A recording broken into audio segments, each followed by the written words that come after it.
صحرا میں مسجد تھی مسافروں کے لیے، آس پاس کوئی بھی آبادی نہیں تھی۔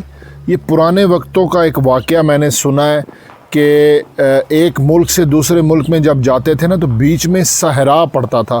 یہ مڈل ایسٹ عرب کے ممالک کا یہ واقعہ ہے، اور اس ریگستان میں صحرا میں کسی نے نا مسجد بنا دی تاکہ یہاں سے جب کوئی مسافر گزریں گے تو وہ اندر مسجد میں نماز پڑھیں گے صدقہ جاریہ کے طور پہ۔ تو وہاں پہ کیا ہوا، ایک مسافر گزرے وہاں پہ، وہ اونٹ پہ سفر کر رہے تھے۔ اس زمانے میں زیادہ تر کیونکہ یہ ریگستان کا جہاز بولتے ہیں اونٹ کو، تو زیادہ اونٹ کی سواری تھی۔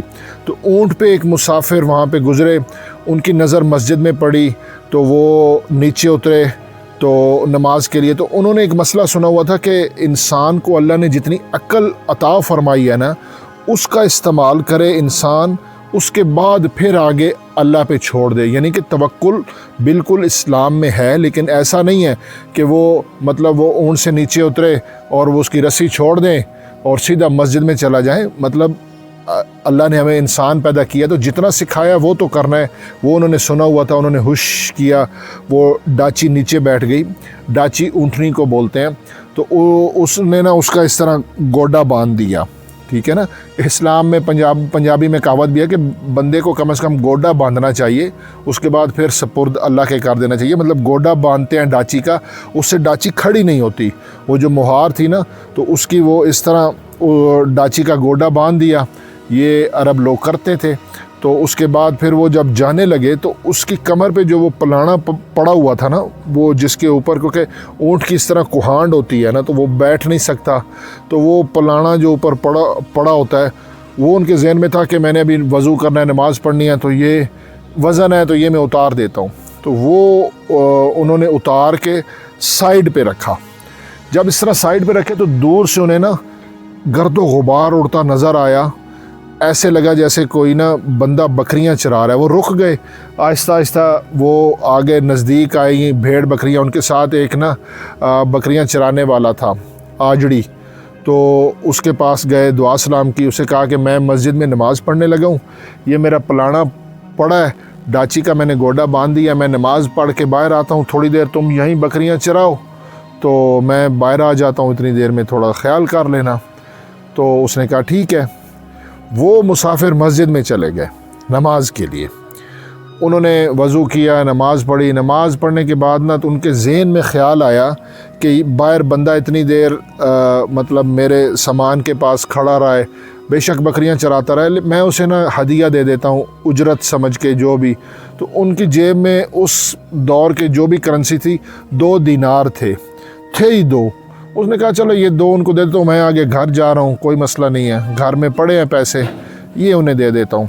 تو انہوں نے کیا کیا، جیب میں اس طرح نا ہاتھ ڈال کے وہ 2 دینار ہاتھ میں کر لیے کہ باہر جاؤں گا سلام کروں گا، ان کو اس طرح عزت کے ساتھ وہ 2 دینار دے دوں گا تاکہ وہ یہ نہ کہے نا کہ مجھے پیسے دے رہے ہیں۔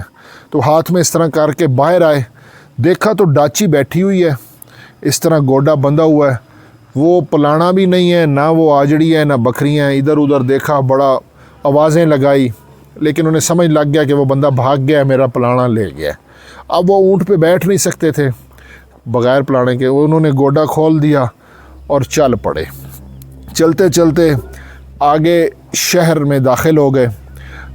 جب شہر میں داخل ہوئے تو انہوں نے نا پلانا دیکھنا شروع کیا، کسی نے 8 دینار مانگے، کسی نے 6، کسی نے کس طرح۔ تو یہ تھکے ہوئے تھے، تو آخر میں ایک دکاندار کے پاس کہتے ہیں کہ یار نہ تمہارا ٹائم ضائع ہو نہ میرا ہو، میرے پاس یہ 2 دینار ہیں، وہی جو ہاتھ میں تھے، اگر 2 دینار کا کوئی پلانا ہے تو مجھے دے دو، نہیں تو اپنا ٹائم ضائع نہ کرو، میرے پاس اور پیسے نہیں ہیں۔ وہ کہتے ہیں چلو میرے ساتھ پیچھے آؤ، گودام میں ایک ہے پلانا، میں آپ کو دکھا دیتا ہوں، 2 دینار کا تم لے لینا۔ وہ ان کو پیچھے لے گئے گودام میں۔ جب یہ مسافر نے پلانا دیکھا ایسے تو کہتے ہیں واہ ربا تیری وانڈ۔ انہوں نے تو عربی میں اس زمان میں کہا نا، میں نے جو یہ بیان سنا تھا وہ پنجابی میں انہوں نے سمجھا رہے تھے کہ واہ ربا تیری وانڈ۔ وہ دکاندار کہتا کہ یہ آپ نے یہ فکرہ کیوں بولا ہے؟ وہ کہتے اصل بات یہ پلانا میرا ہے، پلانا یہ میرا ہے، اللہ پاک نے اس شخص کا آج کے دن کا 2 دینار رزق لکھا تھا، اچھا ہاں، وہ دکاندار کہتا ہے کہ یار تھوڑی دیر پہلے یہ بندہ ایک پلانا بیچ گیا ہے، وہ مجھے 2 دینار کا بیچ گیا ہے، میں یہی سمجھوں گا کہ میں نے آج پروفٹ نہیں کمایا، تمہارے پاس ہیں ہی جب 2 دینار تو میں یہ 2 دینار کا تمہیں دے دیتا ہوں، ٹھیک ہے نا۔ تو اس پہ پھر انہوں نے کہا واہ ربا تیری وانڈ۔ وہ پھر مسافر کہتا کہ یہ پلانا اصل میں میرا تھا اور میں نے نیت کر لی تھی، میرے ہاتھ میں 2 دینار تھے کہ میں اس بندے کو اجرت کے طور پہ، ہدیہ کے طور پہ دے دوں گا۔ اگر یہ بندہ وہاں پہ صبر کرتا، انتظار کرتا تو یہ 2 دینار اس کے حلال کے تھے۔ اللہ نے اس بندے کا رزق اس دن کا 2 دینار لکھ دیا تھا، لیکن اس بندے نے چالاکی اپنی طرف سے کھیلی اور وہ پلانا چوری کیا، مارکیٹ میں بیچا بھی 2 دینار کا، ملے 2 ہی دینار۔ بات یہاں پہ سمجھیں، ملے 2 ہی دینار تھے، 2 ہی لکھے تھے اللہ نے۔ اگر وہ صبر کرتا تو سیدھے راستے سے آ جاتے حلال کے، کیونکہ انہوں نے تو نیت کر لی تھی، لیکن حلال کیونکہ انسان تو نہیں دیکھ رہا ہوتا نا کہ کہاں سے آنا ہے، تو اس نے کہا بس وہ پلانا اس نے بیچا۔ میرے آج کے دن کے 2 لگنے تھے، وہ مسافر کہتا میرے آج کے دن کے 2 دینار لگنے تھے، وہ میرے ہاتھ میں تھے، وہ میں اس مسافر کو دے دیتا تو بھی، لیکن مجھے اللہ نے یہ اتنا چلایا، اس میں یہ ایک حکمت اور ایک سبق تھا، اور یہ 2 دینار میں آپ کو دے رہا ہوں، آپ کا آج کا نہیں لکھا تھا، آپ نے ادھر سے 2 دینار کا لیا، مجھے 2 کا دے دیا، آپ کا منافع نہیں لکھا۔ اس بندے کو 2 ہی ملے، اس مسافر کے 2 ہی لگے، لیکن یہاں پہ فرق کیا، اس بندے نے اپنا رزق حرام کر دیا۔ تو یہاں پہ سبق یہ ہے کہ اگر آپ صبر کرتے ہیں تو اللہ تعالیٰ آپ کو دیر بدیر کہیں نہ کہیں سے وہ آپ کو سیدھے راستے سے آپ کا رزق جو لکھا ہوا ہے آپ کو دے دے گا۔ اگر آپ صبر کرتے ہیں، ملتا وہی ہے جو انسان کے نصیب میں لکھا ہے۔ صبر کرنا چاہیے، محنت کرنی چاہیے، اور اس پہ یہ ایک چھوٹی سی آیت پڑھ دیتا ہوں، وَمَن یتق اللہ، اور وہ جو اللہ سے ڈرتا ہے، یجعل لہ مخرجا، تو اللہ نکال لیتا ہے نجات کی راہ، وَیرزقہ، اور اسے وہاں سے رزق دیتا ہے، من حیث لا یحتسب، جہاں سے اسے گمان بھی نہیں ہوتا۔ اللہ حافظ۔